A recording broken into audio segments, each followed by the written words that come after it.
Assalamualaikum warahmatullahi wabarakatuh. Selamat pagi semua anak-anakku. Semoga kalian semuanya sehat walafiat dan selalu diberikan rahmat oleh Allah Subhanahu wa taala.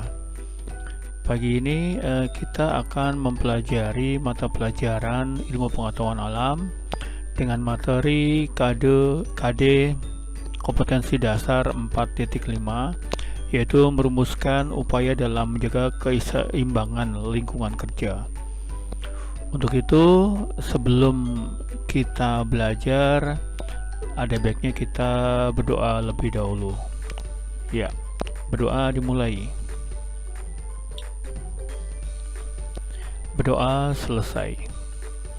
Ya, baik anak-anak, marilah kita simak materi pembelajaran kali ini ya. Yang seperti Bapak sudah sampaikan, materi kali ini adalah kompetensi dasar 4.5 ya, yaitu merumuskan upaya dalam menjaga keseimbangan lingkungan kerja. Lingkungan yang kita tinggali saat ini akan berpengaruh besar ya terhadap apa yang akan terjadi untuk waktu ke depan.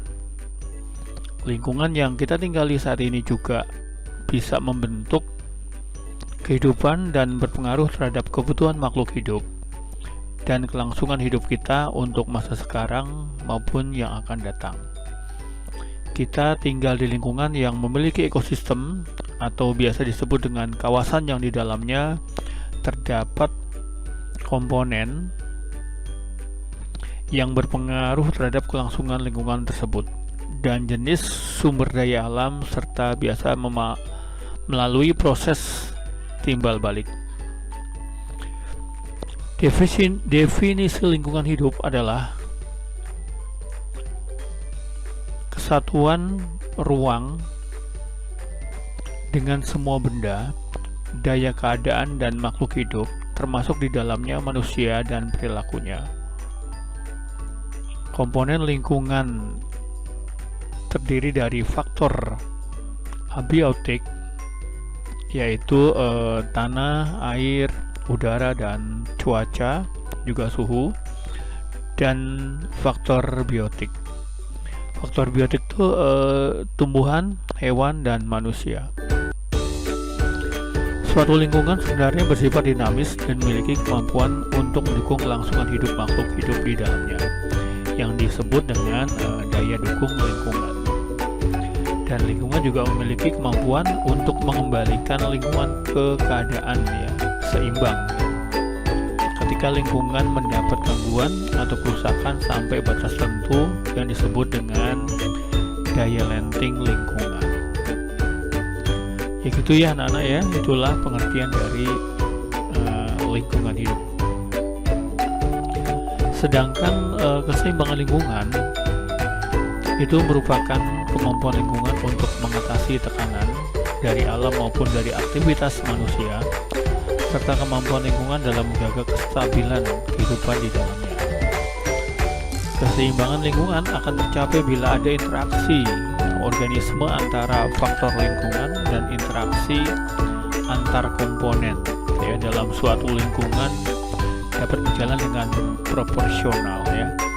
Itu pengertian dari keseimbangan lingkungan. Berikutnya, faktor keseimbangan lingkungan. Faktor keseimbangan lingkungan yang pertama adalah interaksi antar komponen. Ya, interaksi antar komponen ini adalah maksudnya interaksi antara makhluk hidup yang terjadi di dalam suatu ekosistem. Ya, jadi dalam interaksi tersebut ada yang saling menguntungkan, ada juga yang saling merugikan ya, satu sama lain ya. Jadi dengan begitu interaksi ini tidak bisa ditinggalkan ya, karena manusia atau juga makhluk hidup itu ya, manusia, semua hewan, tumbuhan, semuanya itu saling berinteraksi. Yang kedua,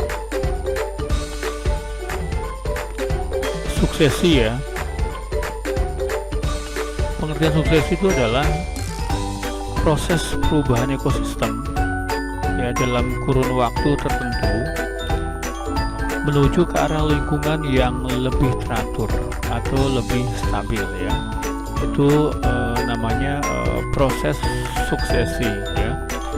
Jadi suatu perubahan ekosistem dalam kurun waktu tertentu menuju ke arah lingkungan yang lebih baik ya, atau lingkungan yang lebih teratur ya.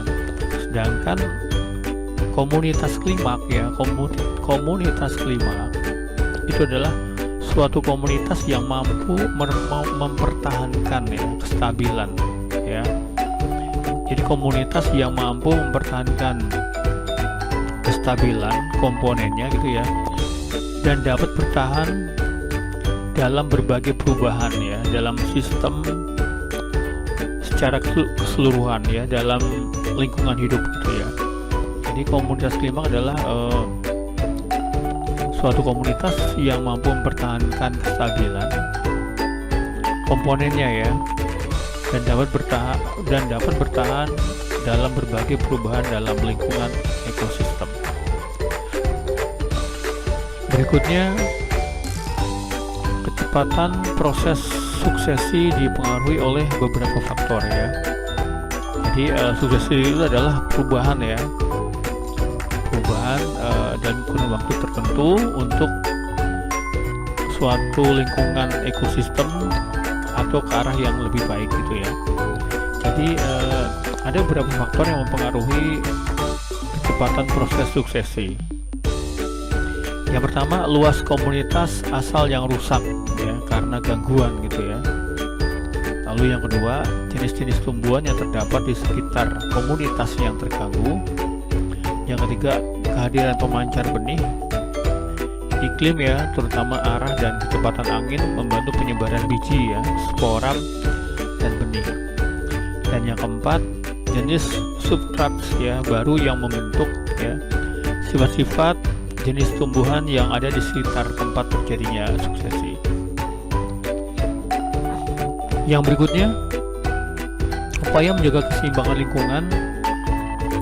Yang pertama diantaranya adalah mengurangi penggunaan kertas dan mendaur ulangnya, yang mengurangi penggunaan bahan-bahan kimia dalam rumah tangga.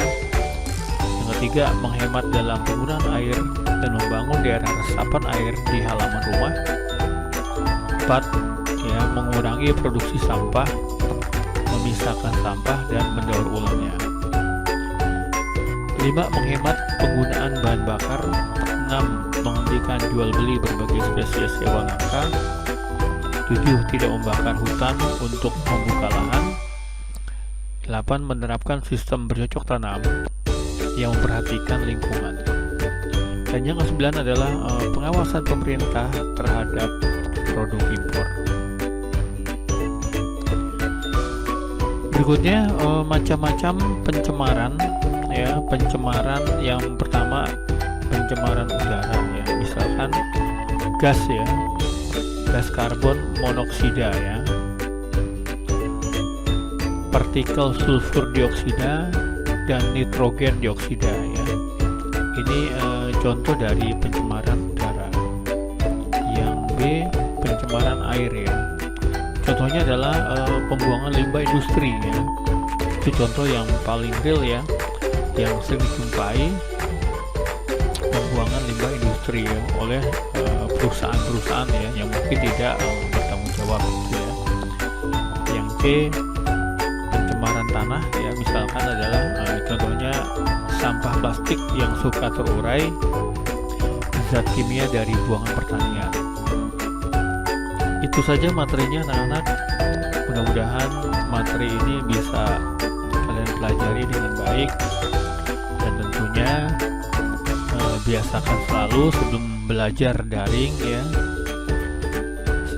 kalian terlebih dahulu sarapan ya. Semoga kalian bisa diberikan kelancaran dalam menerima setiap pembelajaran ya. Dan sampai sini aja, mudah-mudahan nanti kita akan ketemu lagi di lain waktu di pelajaran yang sama. Terima kasih. Wassalamualaikum warahmatullahi wabarakatuh.